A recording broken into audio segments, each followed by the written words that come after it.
నమస్కారం. ఈరోజు ఈ విశ్లేషణలో మనం ఒక మ్యాసివ్ ఐపీఎల్ 2026 క్లాష్ని బ్రేక్డౌన్ చేయబోతున్నాం. Chennai super Kings versus Gujarat Titans. పాయింట్ల పట్టిక చూస్తే ఈ రెండు జట్ల మధ్య ఉన్న గ్యాప్ చూసి మీకే ఆశ్చర్యం వేస్తుంది. ఒకవైపు చూస్తే టాప్ పొజిషన్ కోసం సగర్వంగా నిలబడ్డే టీం, ఇంకోవైపు టోర్నీలో బతకడం కోసం ప్రాణాలకు తెగించి ఆడుతున్న టీం. అసలు ఈ హై స్టేక్స్ పోరులో ఏం జరగబోతుందో డీటెయిల్డ్గా చూద్దాం. Let's dive in. సరే, అసలు ఈ మ్యాచ్ టాక్టిక్స్, మ్యాథ్స్, అలాగే దీని వెనుకున్న ఎమోషన్స్ని కరెక్ట్గా అర్థం చేసుకోవడానికి మనం ఈ అజెండాని ఫటాఫట్ కవర్ చేద్దాం. A deadlock rivalry, play off picture, pitch perfect analysis, key player matchups, and finally the MS Dhoni question. Right, first of all section 1, a deadlocked rivalry, the 4-4 history.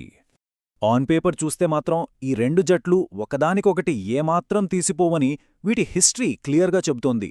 ఇప్పటిదాకా 80 సార్లు తలపడితే తలో 4 విజయాలతో అబ్సల్యూట్ డెడ్లాక్లో ఉన్నాయి. ఇంకా క్రేజీ విషయమేంటంటే వాళ్ళ అత్యధిక స్కోర్లు గమనించండి. గుజరాత్ 231 రన్స్ చేస్తే చెన్నై 230 రన్స్ చేసింది. స్కోరింగ్ ఎబిలిటీ ఎంత క్లోజ్గా ఉందో ఆ ఒక్క పరుగు తేడానే చెప్తోంది. ఆ 2023 ఐపీఎల్ ఫైనల్ థ్రిల్లర్ని మనం ఎలా మర్చిపోగలం చెప్పండి? వీళ్ల రైవల్రీకి అదే పెద్ద బెంచ్ మార్క్. కానీ ఒక్క నిమిషం, ఇక్కడ ఈ 83 రన్స్ గ్యాప్ చూడండి. 2025 సీజన్లో చెన్నై ఏకంగా 83 పరుగుల భారీ తేడాతో గుజరాత్ని మట్టి కరిపించింది. అంటే మొమెంటం గనక ఒక్కసారి వాళ్ల చేతికి చిక్కితే ప్రత్యర్థిని ఏ రేంజ్లో డామినేట్ చేస్తారో అనడానికి ఇదే బెస్ట్ ప్రూఫ్. ఇక రెండో సెక్షన్ విషయానికొస్తే the play off picture, survival versus dominance. హిస్టరీలో వాళ్ళు ఈక్వల్ కావచ్చు, కానీ 2026 సీజన్ ప్రెజెంట్ సిచ్యువేషన్ మాత్రం చాలా డిఫరెంట్గా ఉంది. ఇక్కడ కాంట్రాస్ట్ చూడండి. గుజరాత్ టైటన్స్ ఏమో చాలా కంఫర్టబుల్గా 16 పాయింట్స్తో టాప్ 2లో నిలవడానికి వేటాడుతుంటే 5 సార్లు ఛాంపియన్ అయిన చెన్నై సూపర్ కింగ్స్ మాత్రం కేవలం 12 పాయింట్స్తో ప్లేఆఫ్స్ రేస్లో ప్రాణాలతో మిగలడం కోసం అక్షరాలా గిలగిలలాడుతోంది. మరి సిఎస్కే ప్లేఆఫ్స్కి వెళ్లాలంటే ఏం జరగాలి?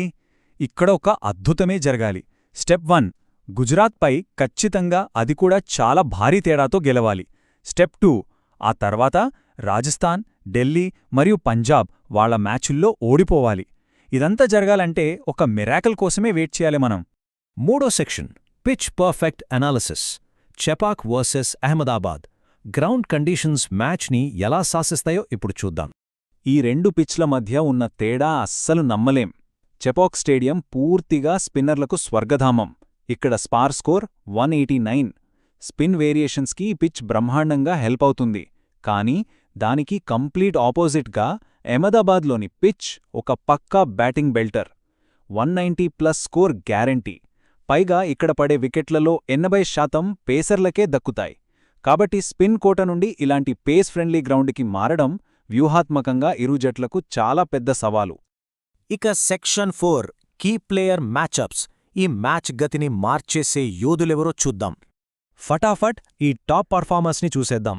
బ్యాటింగ్లో చెన్నై కెప్టెన్ రుతురాజ్ గైక్వాడ్ 350 పరుగులతో ముందున్నాడు. గుజరాత్ తరఫున శుభ్మన్ గిల్ 274 రన్స్, సాయి సుదర్శన్ 258 రన్స్ సాధించారు. బౌలింగ్ విషయానికొస్తే మోహిత్ శర్మ 9 వికెట్లు, రషీద్ ఖాన్ 8 వికెట్లతో కీలకంగా ఉన్నారు. వీళ్లే ఈ రైవల్రీని డిఫైన్ చేస్తున్నారు. అసలు వ్యూహాలన్నీ ఇక్కడే ఉంటాయి. ఈ డేటాలో ఉన్న specific head to head duals గమనించండి.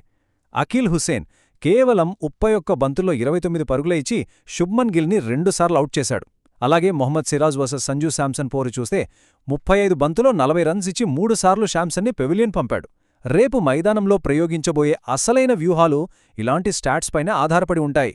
Now what's really interesting about this slide is ఈ 25 అనే నంబర్. ఎందుకో తెలుసా?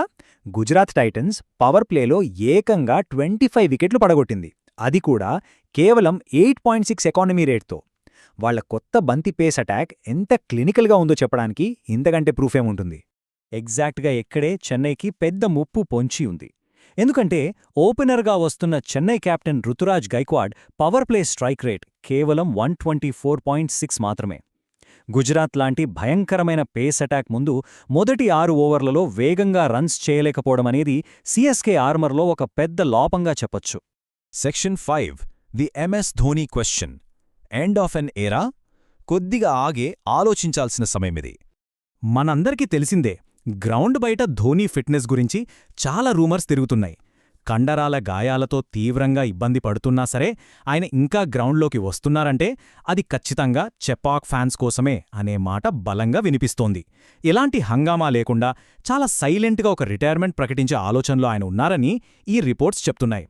సో ఫైనల్గా మిగిలే అతిపెద్ద ప్రశ్న ఇదే: ఈ మ్యాచ్తో కెప్టెన్ కూల్ అద్భుతమైన జర్నీకి ఫుల్ స్టాప్ పడనుందా? ఈ మ్యాచ్ కేవలం పాయింట్స్ కోసం మాత్రమే కాదు, ఒక లెజెండ్ వారసత్వానికి సంబంధించిన ఎమోషన్తో ముడిపడి ఉంది. చూద్దాం ఏం జరుగుతుందో. ఈ ఎక్స్ప్లెయినర్లో నాతో జాయిన్ అయినందుకు థ్యాంక్స్. మళ్ళీ కలుద్దాం.